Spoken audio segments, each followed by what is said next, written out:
Bonjour à tous, félicitations. Si vous êtes en vie, un nouveau journal de vlog.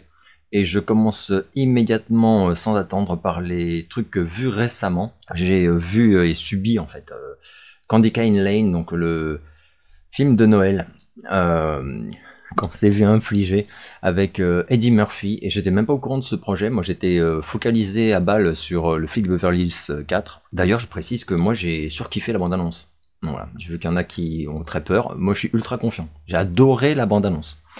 Donc, je suis plein d'espoir. Si je tombe, je vais tomber de très haut, quoi.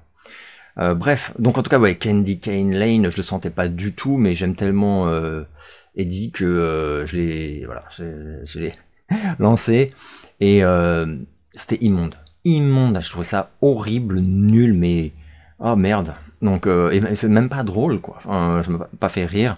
Je trouvais que c'est pas émouvant, c'est laid, tu vois, ratage total.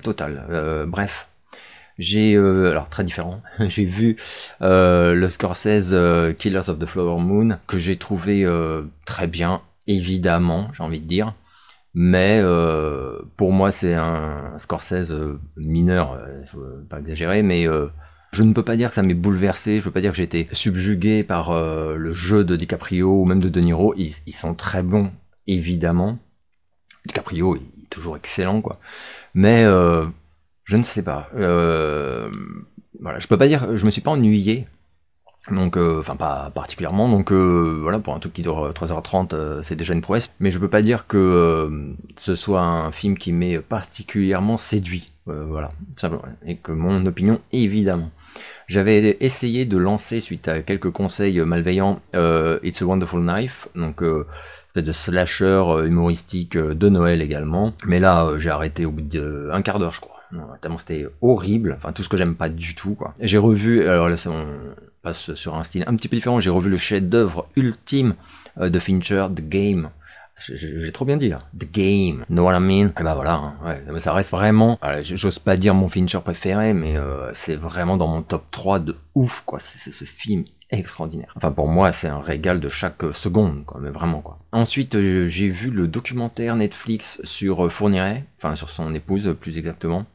Je connaissais assez mal toute cette histoire dont on a entendu parler évidemment par les infos. Le docu est remarquable et ça m'a bien passionné, choqué. Enfin voilà, excellent documentaire que je vous recommande totalement sur Netflix. Décidément, ils sont vraiment. Enfin voilà, un des intérêts principaux de Netflix, je l'ai toujours dit, c'est pour moi, c'est les docus quoi en fait, qui rachètent ou qui coproduisent tout ça. Alors, un film que j'ai vu et qui a eu très mauvaise presse et que moi j'ai vraiment bien aimé, c'est Vision. Alors, c'est pas au niveau de Boîte Noire, tout ça, mais voilà, j'avais vraiment les critiques ont été extrêmement durs. Et oui, alors c'est plein d'imperfections, c'est vraiment une lettre d'amour un peu pas maladroite, mais un peu grossière, on va dire. Hitchcock, mais même, enfin moi ça m'a surtout rappelé De Palma, enfin genre Bot Body tout ça. Mais j'ai quand même passé un très bon moment et j'ai trouvé que Kassovitz il est excellent, c'est super beau, hein, visuellement magnifique. Non, vraiment, quand ça s'est fini, je trouvais que c'était bien. Alors oui, voilà, c'est pas un chef-d'œuvre, mais pour moi c'est pas du tout le ratage complet que voilà que j'avais lu, enfin qu'on avait décrit un peu dans les critiques à droite à gauche. Immense coup de cœur, on l'a beaucoup plus pour Anatomie d'une chute. Que j'ai enfin vu. Assez difficile d'accès au tout début, je dois dire, pour moi, hein, en tout cas, hein, vraiment la première demi-heure, je devais un tout petit peu m'accrocher au le ton et la façon dont c'est filmé en fait. Mais passé ce cap, quoi, j'étais scotché de ouf. La fin m'a un tout petit peu déçu, désorienté, mais je la respecte en fait. Voilà, c'est pas la fin que j'espérais, c'était pas la fin à laquelle je m'attendais d'ailleurs. Mais c'est intéressant en fait. Avec le recul, je me dis ouais, mais bon, justement, c'est peut-être la fin qui ne choisit pas la facilité. Très belle surprise de fin d'année, Anatomie d'une chute. Et je passe aux questions. Comment ta façon de consommer autant d'œuvres, films, musique, livres influence-t-elle Alex Syndrome? Ça ne l'influence pas vraiment, je dois dire, très sincèrement. Puisque en fait ma façon de composer de la musique pour mon projet, c'est tellement comment dire, c'est tellement codifié en fait. Pour ceux qui ont écouté un peu ce que je fais, voilà, c'est vraiment dans une niche de sons, d'arrangements, même mélodiquement, que et puis je fais ça depuis plus de 15 ans, quoi. Donc je peux pas dire que quand je découvre musicalement des choses qui me mettent sur le cul, ça m'influence quand je compose par la suite. Au niveau de l'écriture, c'est encore moins le cas, puisque pour moi, les textes de chansons, c'est vraiment des poèmes, en fait. Moi, j'écrivais des poèmes au début, hein, quand j'étais adolescent. Voilà, j'en ai publié quelques-uns, et puis j'ai jamais vraiment cessé d'écrire de la poésie. Et quand j'ai basculé dans la chanson, bah, je suis passé du poème au texte de chanson. La seule différence, c'est un petit peu la structure et les refrains, bien sûr, qui se répètent. Mais sinon, pour moi, ça reste assez proche et c'est très très personnel. Donc là, pareil, je vais pas être influencé, tout ça. À la limite, par contre, ce que je fais de temps en temps, c'est je parle de choses qui m'ont marqué ou plu ou des voilà des trucs comme ça. Mais j'en parle dans les textes. C'est pas que j'écris à la façon d'eux ou que ça se rapproche dans le sujet et tout, c'est juste que je vais citer des choses, quoi. Quand j'étais mioche, j'adorais les bouquins de Heroic Fantasy, le livre dont vous êtes le héros. Pas de la grande littérature certes, mais ça avait le mérite de faire rêver et surtout de faire lire. As-tu lu quelques-uns de ces livres? Oui, j'en ai lu 3, je crois, à l'époque où ça commençait tout juste à paraître. Et je trouvais ça génial. Je me souviens, je lisais ça le soir dans mon lit, j'avais mon petit crayon en papier. Par contre, je sais pas pourquoi j'en ai pas lu plus. Je crois qu'au bout d'un moment, autour de moi on m'a dit mais non, mais c'est pas de la vraie littérature ou je sais pas quoi. Je sais pas pourquoi. Et puis j'ai pas dû insister. Mais j'ai très bon souvenir de cette série de livres. Et d'ailleurs, je les ai plus du tout, les 3 à 4 que j'avais à l'époque. Que penses-tu de la pétition contre la future station de métro Serge Gainsbourg au Lilas? Alors c'est drôle parce que c'est là où je suis né, les Lilas, ça vous passionne, et c'est normal. Très drôle, donc ouais, j'ai vu ça, je trouve ça... j'allais dire, je trouve ça ridicule et complètement bidon, mais en fait, je trouve ça inquiétant, enfin, mais c'est comme ça rejoint tous ces trucs dont je parle de temps en temps, hein, sur la période dans laquelle on vit, quoi. Je veux dire... on a des rues à Paris qui portent les noms de gens qui ont massacré des centaines, des milliers de personnes. Là, Gainsbourg, quand je vois les raisons, c'est pas possible en fait. C'est juste pas possible. Donc voilà, je trouve ça assez triste et désolant. Après, je pense que il faut un peu s'en foutre, quoi. Hein. Les gens n'ont vraiment que ça à faire en fait. Vraiment, mais sincèrement, quoi. Ce serait risible si c'était pas désolant à ce point, quoi. Quel est ton rapport à la littérature contemporaine française? As-tu lu des auteurs comme Nicolas Mathieu ou Maria Bourchet? Pas du tout, et plus grave encore, je sais même pas qui sont ces personnes. Il faut dire qu'en littérature française contemporaine,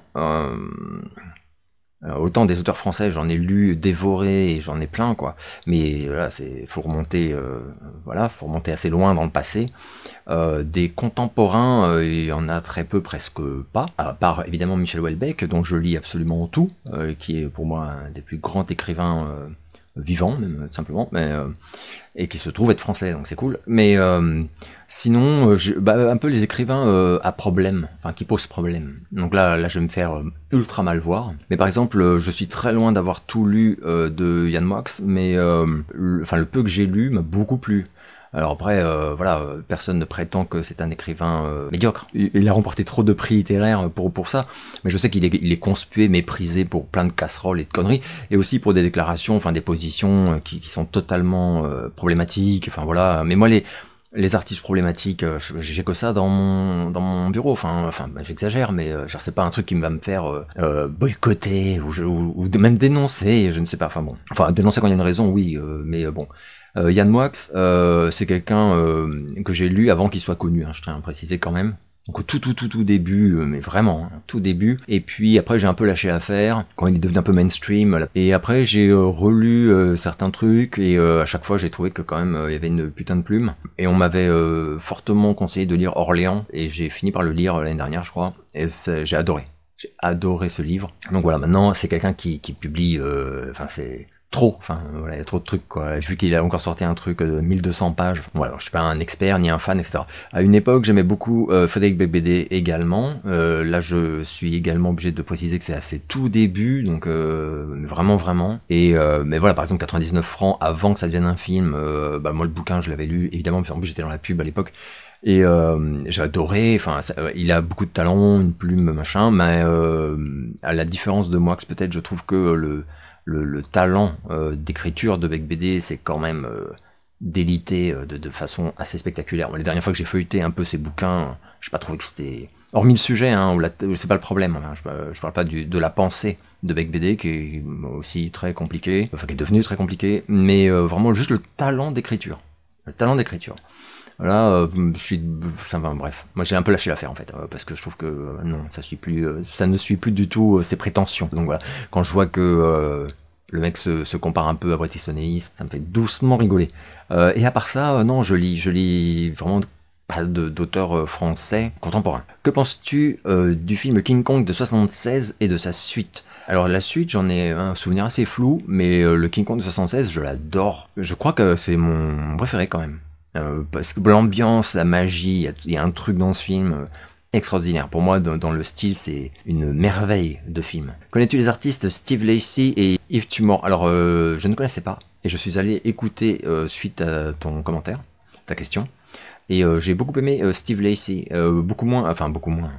Yves Tumor, c'est pas trop mon style. Mais Steve Lacy, il y en a deux notamment que j'ai beaucoup kiffé, quoi. Donc je pense que je vais approfondir un petit peu. Connais-tu, et si oui, que penses-tu des groupes Cold Wave, The Sound et The Chameleons?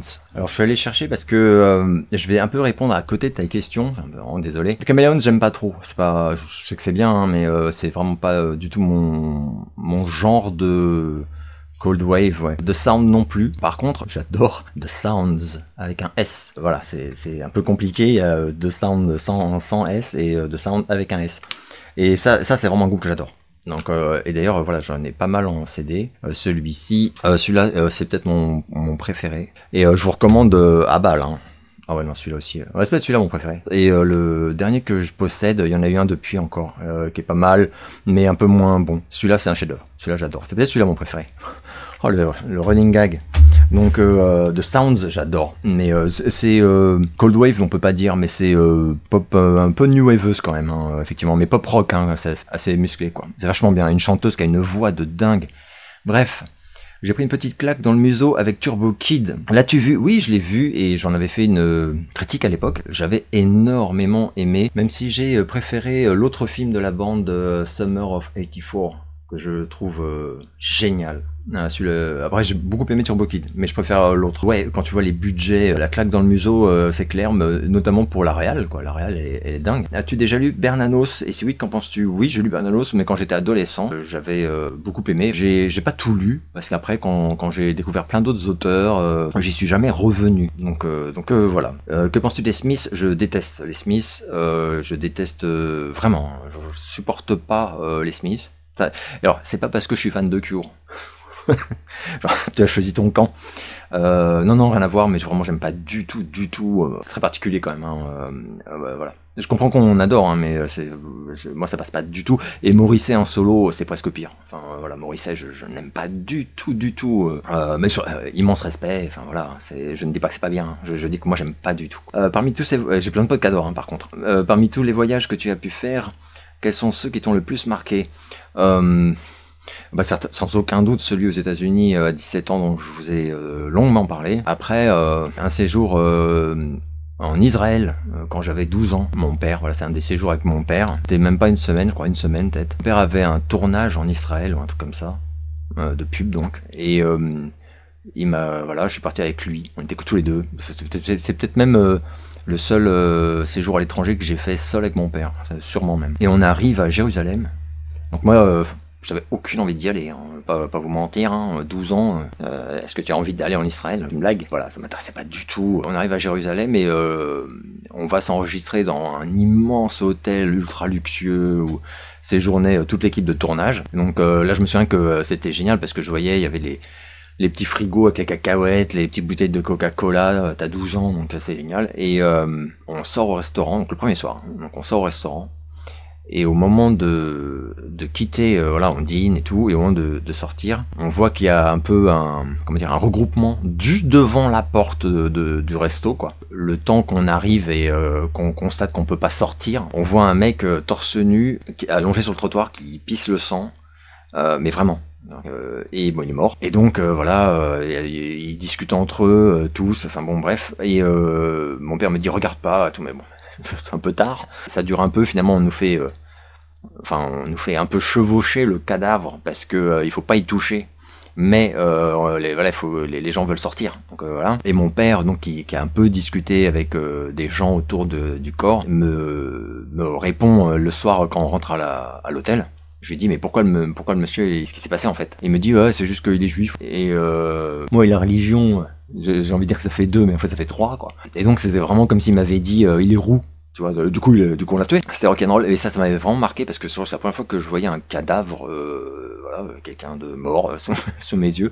Je rigole mais c'est nerveux. Donc voilà, ça m'avait bien marqué. Mais le plus marquant à vie, c'est celui aux États-Unis, évidemment. Est-ce que tu connais la série Lovecraft Country? Il y a eu une polémique autour de cette série. Qu'en as-tu pensé? Alors la polémique, enfin, je l'ai compris en fait. Par contre, la série, j'ai trouvé totalement nulle. Donc voilà, donc j'ai regardé parce que Lovecraft, voilà. J'ai trouvé que l'idée, c'est adapté en fait d'un bouquin. J'ai trouvé que le concept était pas bon et que c'était pas intéressant et que le problème en fait, et vraiment avec Lovecraft surtout, c'est que pour moi Lovecraft c'est un génie. C'est pas juste un grand écrivain, un grand auteur, c'est un génie.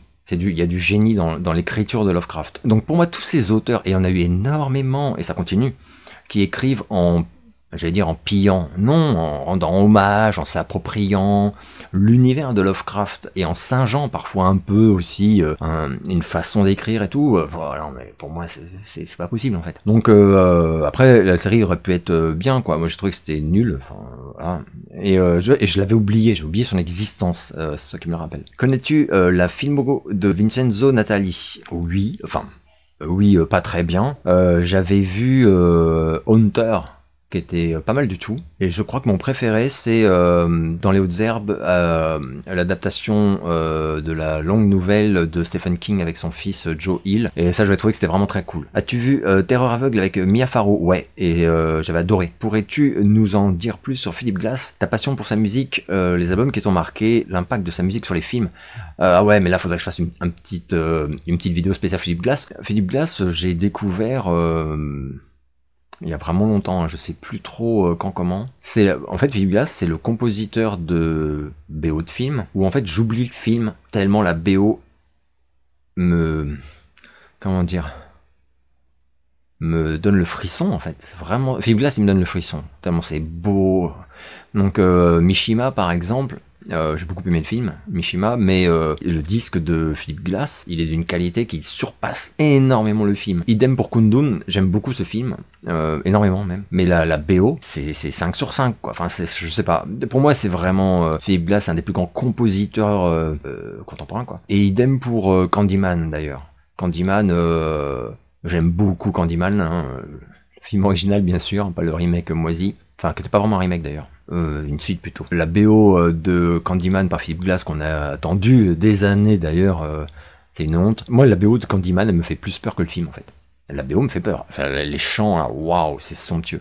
Donc voilà. Et après il y a aussi les musiques de documentaires animaliers. J'aurais dû tous les sortir parce que j'ai tout en CD bien sûr. Mais Anima Mundi, voilà, Anima Mundi, c'est dingue. Je crois que je suis même pas sûr de l'avoir vu Anima Mundi.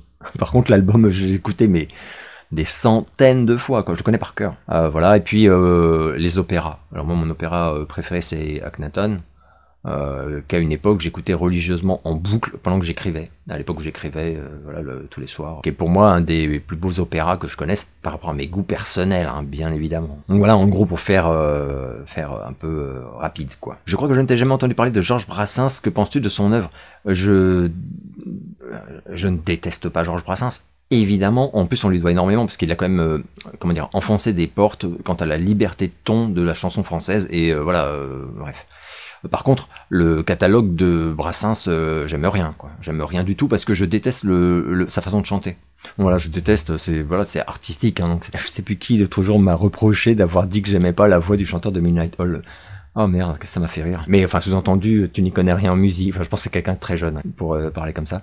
Mais donc voilà, donc Brassens, non. Et puis la guitare sèche, c'est un truc que j'ai beaucoup de mal. Donc voilà, du coup, j'aime pas le phrasé, j'aime pas les chansons à la guitare sèche. Alors, ça, mal barré. Et tu aimes Brassens sinon? Bon, voilà. Mais immense respect, quoi. Immense respect, bien sûr. Kiss version Prince ou Kiss version Tom Jones et Art of Noise? Eh ben... J'aimais beaucoup la version de Tom Jones et Art of Noise. Je la trouvais très très bien, moi qui n'aime pas trop les reprises. Donc je préfère celle de Prince quand même, mais bon, très très bonne reprise. Madonna, Frozen ou Like a Prayer ou Beautiful Stranger. Frozen de très très loin, je n'aime pas du tout Like a Prayer, qui a pourtant été un énorme tube. Beautiful Stranger, j'aime bien, mais sans plus. Et Frozen, pour moi c'est du très grand Madonna, quoi. Vraiment sublime. Pourquoi n'aimes-tu pas, sauf erreur de ma part, le film Creed alors que Stallone y est absolument bouleversant? Je n'aime pas parce que Stallone y est absolument peu fréquent. Donc les scènes où il y a Stallone, c'est magnifique, mais le film, je peux pas dire que j'aime un film parce que Stallone il apparaît un quart d'heure, quoi. Le film, enfin il apparaît un peu plus, hein, mais je suis un peu de mauvaise foi. La trame du film, ce que raconte le film, j'aime pas du tout. Donc en fait, par honnêteté, je vais pas dire j'adore juste parce qu'il y a Stallone, quoi. Le film, je l'aime pas. Par contre, la performance de Stallone est extraordinaire. Vraiment, en plus, dans le premier Creed. Mais le film en lui-même, ah non, même le premier, hein, je l'aime pas. Hein, non. Et en plus, je fais partie des gens pour qui tout ce projet, en fait, de saga parallèle, c'est une idée de merde, quoi. Le prochain John Woo sort sur Amazon Prime à la fin du mois. Attends-tu le film et que penses-tu de cette sortie sur une plateforme? Ouais, c'est Silent Night. Ça a l'air ouf. Donc ouais, je l'attends de pied ferme. Et le fait que ça sorte sur une plateforme, bah ça y est, moi personnellement, je m'y suis habitué en fait, à ce qu'on ait des grosses sorties qui contournent les salles en fait. Alors voilà, après c'est un débat sans fin, hein, mais alors c'est très triste pour les exploitants, etc. Même si je pense pas que John Woo c'est un truc en France, enfin tu vois, non, ils vont pas faire des millions d'entrées, non, bien sûr que non, mais c'est quand même triste, enfin voilà quoi, ça fait chier quoi. Moi je suis résigné, et en plus quand tu regardes certains articles sur la tendance, enfin la façon dont ça évolue, même là, j'ai fait la critique du Priscilla là, de Sofia Coppola, que j'ai adoré. Voilà, en fait maintenant le film il sort et grand max 1 à 2 mois plus tard, il sort en VOD. Et bon, hormis le petit débat VPN, mais que machin, quand ça sort sur Internet, ça sort dans le monde. Évidemment, il n'y a pas de frontières sur Internet. Donc voilà. Et ça peut poser problème. Mais quand tu regardes, c'est qu'en fait, le studio, en fait, il gagne maintenant autant d'argent, sinon parfois plus même, en faisant comme ça, plutôt qu'en négociant avec les salles de ciné, tout ça, et c'est vraiment ça, c'est quand même assez triste. Mais bon, vraiment, moi j'ai arrêté de croire que c'est possible de revenir en arrière en fait. Et on va avoir de plus en plus de grands, enfin même là, le Snyder, le Rebel Moon là. Que penses-tu du groupe The Antwoord? Je connais pas super bien. J'avais tout écouté à une époque parce que il y avait un truc, un morceau que j'adore, Pitbull Terrier, je crois que ça s'appelle. On a fait Pitbull Terrier, un truc comme ça. Et du coup j'avais écouté le truc, il y a quelques morceaux que j'aime beaucoup, mais sinon le reste c'est quand même très c'est très casse-gueule, mais c'était tellement audacieux, et les clips de ouf, incroyable. Donc voilà, plein de respect pour ce duo, voilà, et je trouve très dommage que ça se soit arrêté, mais bon. Voilà, après, à titre personnel, il y a, à part cette chanson, la Pitbull Terrier, que j'adore, et dont le clip est extraordinaire, je suis pas hyper fan. Aimes-tu la série The Boys et Reacher? Alors, The Boys, non, j'ai vu la saison 1, mais j'ai pas accroché particulièrement, étonnamment, parce que j'ai vu que c'était un truc de ouf, hein, mais non, moi, je suis pas rentré dedans, enfin, voilà, plus que ça.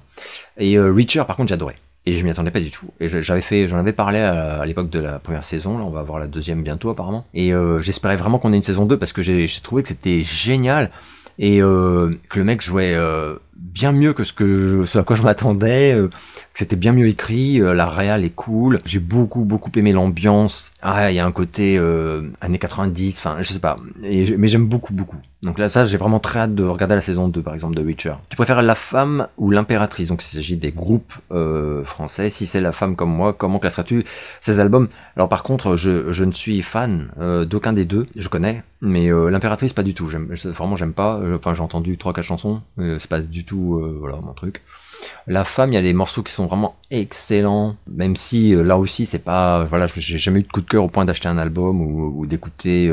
par moi-même, plein de fois, etc., comme je parlais de Rendez-vous l'autre jour, par exemple. Pour moi, La Femme, c'est beaucoup plus intéressant que l'Impératrice. Alors là, j'ai une série de chouettes chansons à nouveau avec des titres communs. Monkey Business par Michael Jackson ou Skid Row. Skid Row, sans hésitation, parce que c'est un immense titre de Skid Row. Et que Monkey Business de MJ, j'aime bien, mais voilà, c'est pas plus. Dangerous par Michael Jackson ou M. Pokora. Je savais même pas que M. Pokora avait une chanson qui s'appelait Dangerous parce que je n'écoute pas M. Pokora évidemment. Et comme j'écoute pas la radio non plus en fait, et que j'ai pas la télé, enfin voilà, c'est comme ça en fait que tu rates les tubes. C'est pour ça que je connais pratiquement aucune chanson de Joule, je sais même pas comment on dit. On a pété. Alors que le mec c'est incroyable tout ce qu'il vend. Bah Michael hein, évidemment, et en plus j'adore cette chanson Dangerous de Michael, et j'étais super dégoûté que ça sorte en single. Pour moi quand l'album Dangerous est sorti, je me suis dit putain le single Dangerous, ils vont me faire comme pour Thriller ou Bad, il va sortir en grande pompe en single avec un grand clip et tout, et pas du tout. Alors que le refrain est somptueux, c'est une magnifique chanson, ils l'ont laissé morner. D'ailleurs sauf erreur, elle conclut l'album. Ouais non bah, franchement j'ai pas compris. Keep the Faith par Bon Jovi ou Michael Jackson. Ah, j'adore les deux chansons. Ah là, c'est difficile. J'adore les deux. J'adore Keep the Faith de Michael.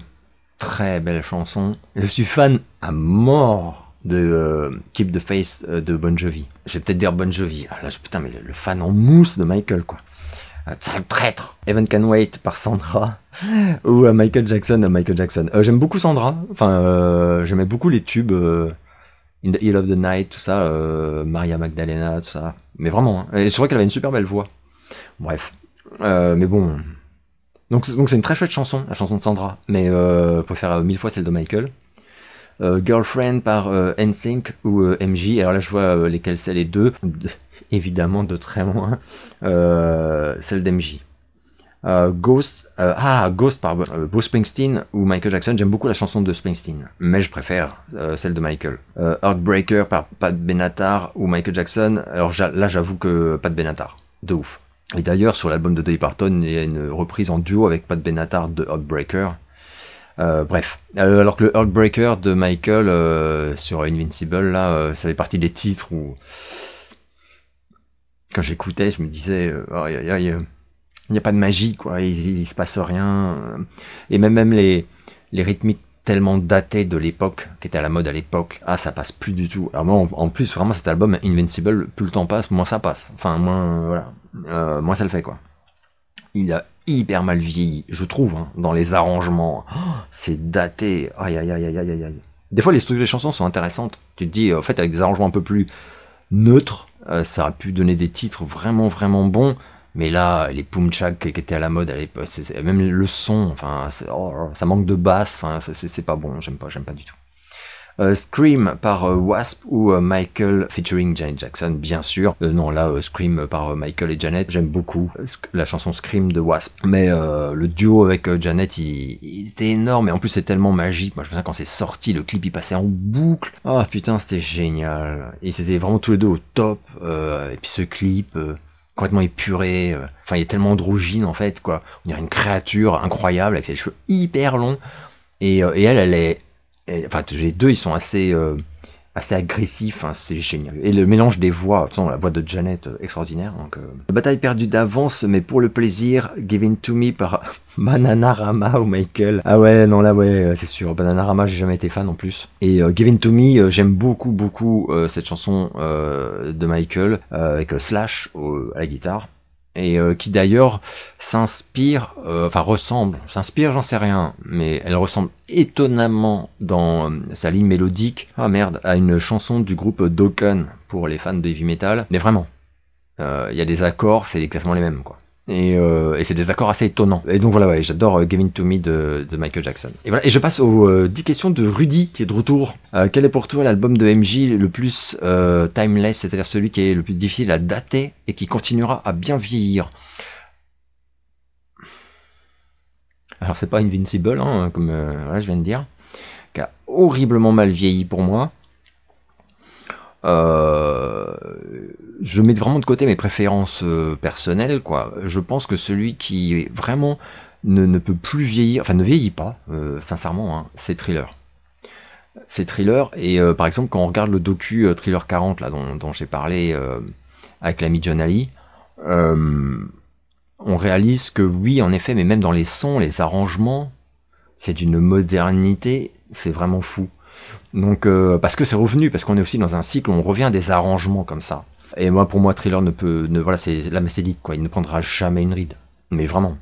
Alors que les autres, pour moi ça reste des chefs-d'œuvre, hein. Mais je pense qu'un album, même Bad, que je vénère, hein, est peut-être un peu moins timeless, quoi, vraiment, que Thriller. Quelle adaptation cinématographique entre Raon et Blake et Mortimer aimerais-tu voir? Blake et Mortimer, je crois que j'en ai parlé il y a quelques temps, je connais très mal, donc je m'en fiche un peu. Raon, j'adorais Raon, j'avais même le lance-pierre en plastique avec, je crois que je l'ai encore, enfin l'élastique est cassé, mais je crois que j'ai encore le lance-pierre en plastique. C'était genre Pif Gadget, un truc comme ça. Et j'avais aussi le couteau en plastique de Raon. Merde, c'est excellent. Et j'adorais les aventures de Raon. Je trouvais ça génial.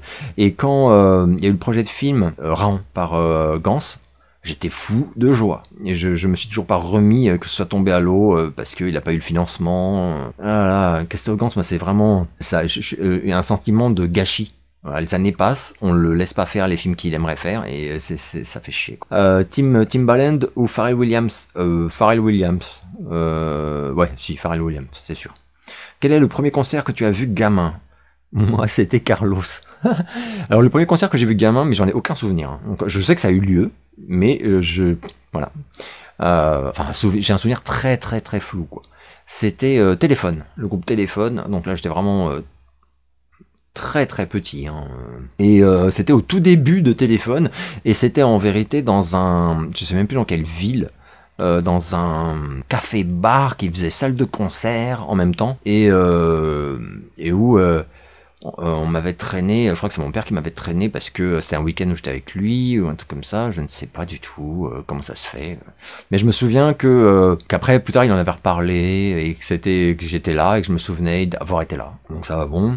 Ensuite j'ai vu assez peu de concerts parce qu'on m'y a pas traîné, quoi, quand j'étais enfant, et je crois que le concert suivant, en tout cas dont je me souviens vraiment, sachant que j'ai pas fait des concerts du genre Chantal Goya, Dorothée, tout ça, j'ai jamais fait. Enfin, j'ai jamais voulu, donc jamais fait. Je crois que mon premier concert, et en plus c'est le premier concert que j'ai voulu faire, c'est à 9 ans, et c'est Sardou, voilà. Et j'étais le seul enfant de toute la salle. Je me souviens que les gens me regardaient, genre...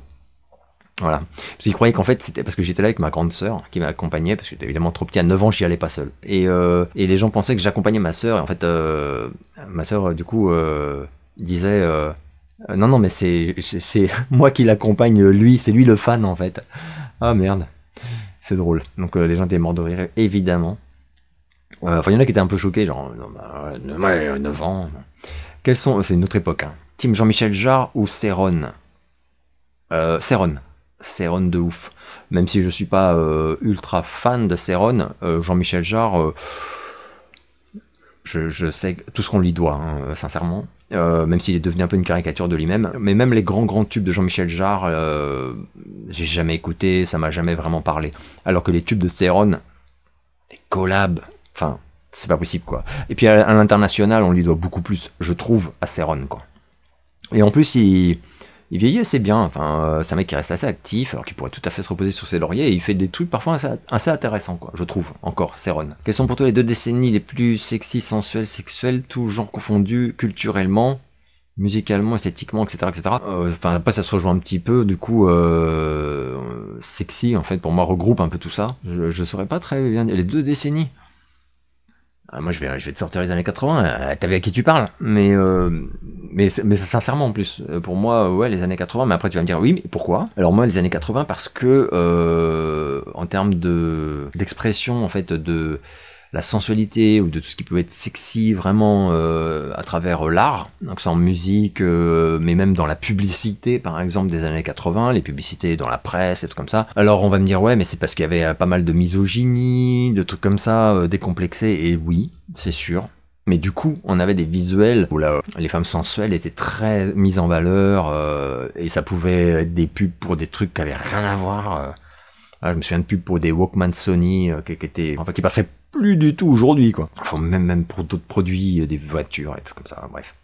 Donc je dirais ça. Après, pour moi, ça s'est quand même assez bien calmé dans les années 90, même si on a continué à avoir quelques œuvres à la fois en musique, j'ai moins d'idées, mais dans le cinéma, par exemple, des choses comme ça. Donc je dirais ces 2-là. Comment as-tu réagi à la mort d'Apollo dans Rocky IV, et comment était l'ambiance dans la salle de ciné lors de ta séance?